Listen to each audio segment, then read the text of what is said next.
and welcome to ITLS Academy Empower the Youth. So today in this lecture we will going to study about immune response, or you can say biology of immune response. So this topic is the continuation of functional anatomy and development of immune system. We have already covered what is functional anatomy and development of immune system. We have seen the part of immune system. We have studied the different functions of each part of the immune system. We have seen what is white blood cell. We have also studied what is lymph nodes, what is the function of the lymph nodes, and we have seen different other organs and conditions and disorders that came into existence when a person fall ill, and what are the major precautions that a person needs to take. So in this particular lecture we will going to start about immune response. So the immune response is how your body recognizes and defends itself against bacteria, viruses and substances that appear foreign and harmful. And so what is immune response? So we all know that immune response is how your body recognize and defends against different types of pathogens like bacteria, viruses and substances that appear foreign and harmful to the body. So in simple words we can say the immune system, it protects the body from possible harmful substances by recognizing and responding to the antigen. Antigen again is a foreign substance that came into the body and they are harming the body and causing a type of diseases. So what are antigens? So antigens are the substances that are usually protein on the surface of the cells, viruses, fungi or bacteria, non-living substances such as toxin, chemicals and drugs, and foreign particles such as splinters can also be an antigen. So the immune system, they recognizes and destroy or try to destroy the substance that contains antigens. So we all know that all the vertebrates have immune system, whereas invertebrates have a primitive defense system. Let us understand with this example. Let us say that if a person, if this is a person 1, he is suffering from cold, but without taking any medicine, after 2 or 3 days its cold automatically get cured. So this is because due to the presence of the autoimmune system that is present in the this person. Why? Because of the presence of autoimmune system. Okay. However, our body has evolved immune system to protect from infections by pathogens. We have already discussed. So any foreign macromolecules, whenever I am saying macromolecules, means protein, polysaccharides or even the nucleic acid, when they induced immune response. So what they are doing, they are inducing the immune response. So the properties of inducing antibodies are called immunogenicity. In exam, if or in the interview, if they can ask you what is immunogenicity. What is immunogenicity? So immunogenicity is the properties of inducing antibodies. It is known as immunogenicity. So the antigens are very specific, and so are the antibodies. Means if we say that antigens are very specific, means they target the tissue where they wants to spread their harmful infection, so antibodies also are also very specific, and they target the specific antigens. So with the slight change in protein, even a single amino acid changes rises in the nature of antigens. So the study of immune system is also known as immunology, we all know that. So the immune response, they are also divided into different categories, like hormonal immune response are there, cell mediated immune response is there. So what is hormonal immune response? So hormonal immune response, or you can say immunity, they involves to the production of globular proteins that provides immunity, called immunoglobulins. So that is another things we will going to discuss this again in detail. So this is what immunogenicity is. Now moving to the next, that is primary immune system and secondary immune system. So what is the difference between primary and secondary immune system?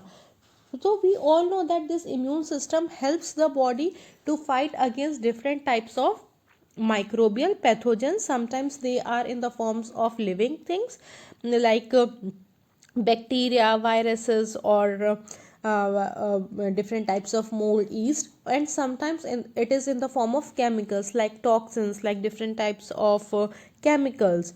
So depending upon the nature, immune system is divided into two categories. The first is the primary and second is the secondary. So let's talk about the primary one.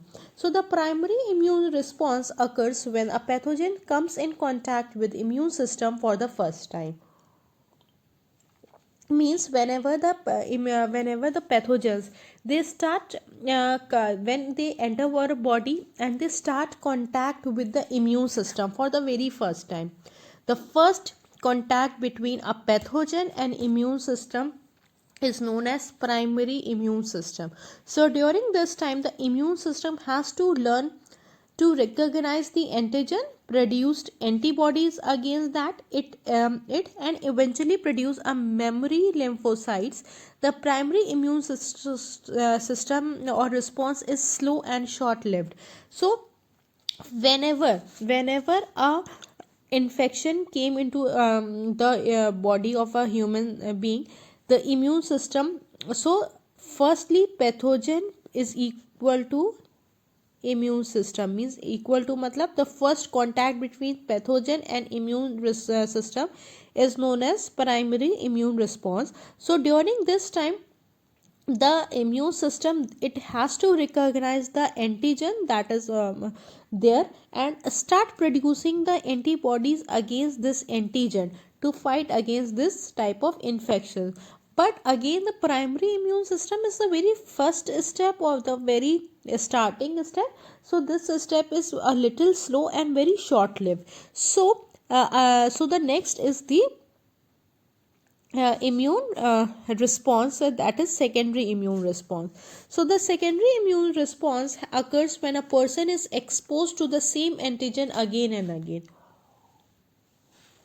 Means if you are having a cold again and again, so what is there, the antigen, the person is again exposing to this antigen of that cold again and again, or a certain virus that caused cold again and again, so it is exposed to the same antigen again and again. So during this time, immunological memory has been established, means and the immune response has developed a memory that yes, this is the same antigen that is harming the body again and again. So what they do, they start producing antibodies immediately. So within an hour after recognition of an antigen, a new army of plasma cells are generated. So within 2 to 3 days, the antibodies concentration in the cell, they rises steeply and reach much higher level than a primary response, and this is known as the booster response. So secondary immune system is also known as the booster response. Why? Because once they recognize the antigen, they start producing the antibodies in numbers, and once they generated the antibodies, they developed a new army of plasma cells, they are generated. So within 2 or 3 days, the antibody concentration, they rises very rapidly, and at a very much higher level as compared to the primary response, and this is also known as booster response. Now moving to the next, that is what is the basic difference between a primary immune response and a secondary immune response.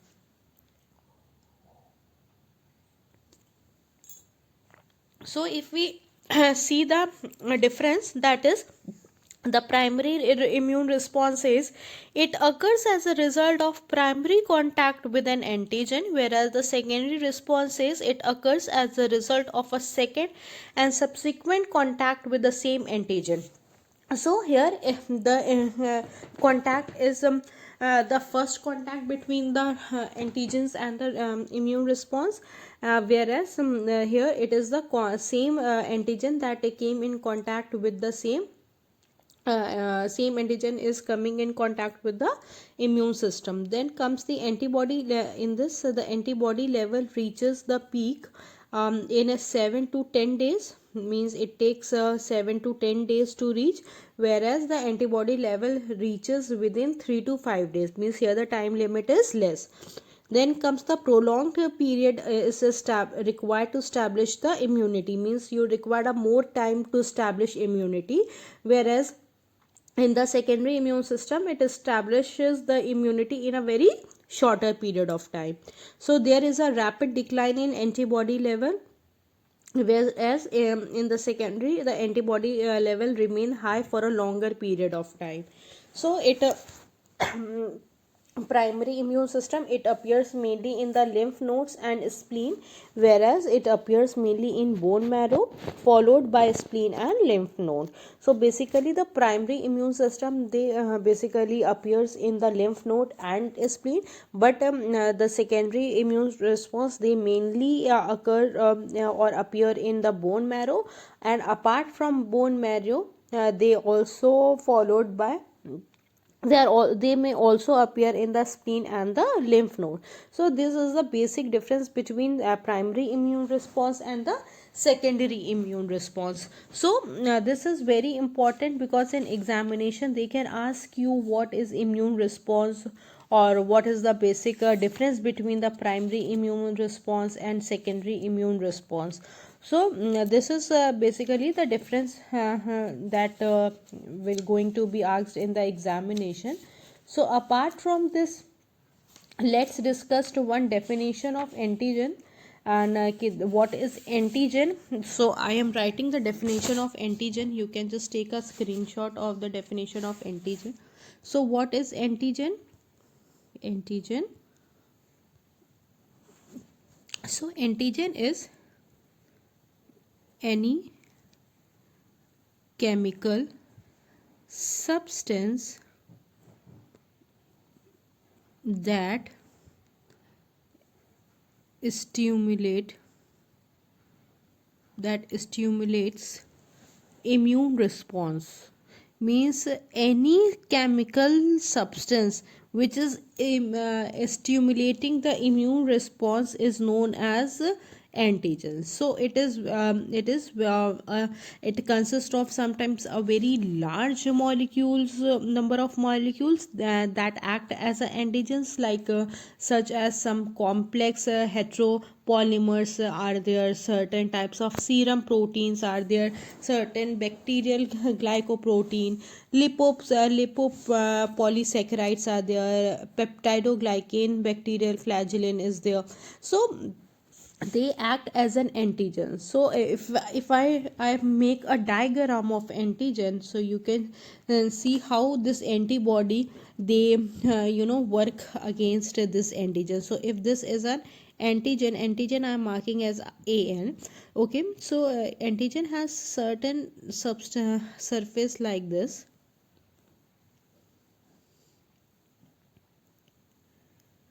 and again,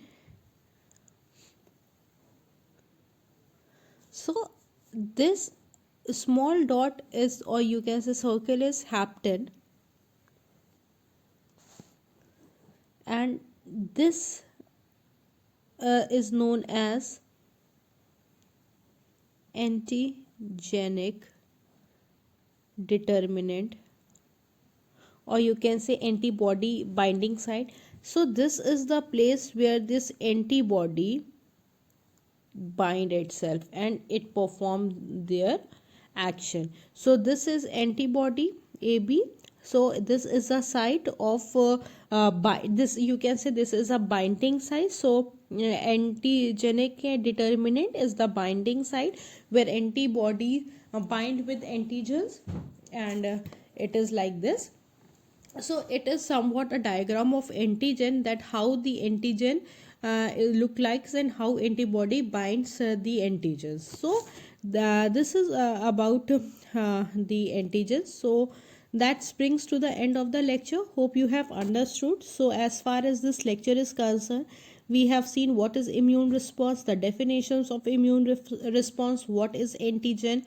We have discussed the primary and the secondary immune response, as well as we have seen the basic differences, and we have also seen how this antigen and antibodies bind together, and what are the basic binding site where they bind itself. So hope you have understood the lecture. If there is any doubt related to the lecture or anything you want to ask, so you can leave your queries in the comment section below. In the next lecture I'll be answering the queries, and yes, in examination point of view they can ask you certain questions like what is the basic difference between primary immune system and secondary immune system, or what term is used for formulation of clump by antibodies around antigen. You can just tell the name of that binding site. And they can also ask you what do you understand by immune response, the basic thing. And sometimes they can also ask you in one fill in the blanks, like hormonal anti immunity works through antibodies, right? So this is all about today's lecture. So hope you have understood. Thank you for watching. Please do like, share and subscribe ITLS Academy. Thank you.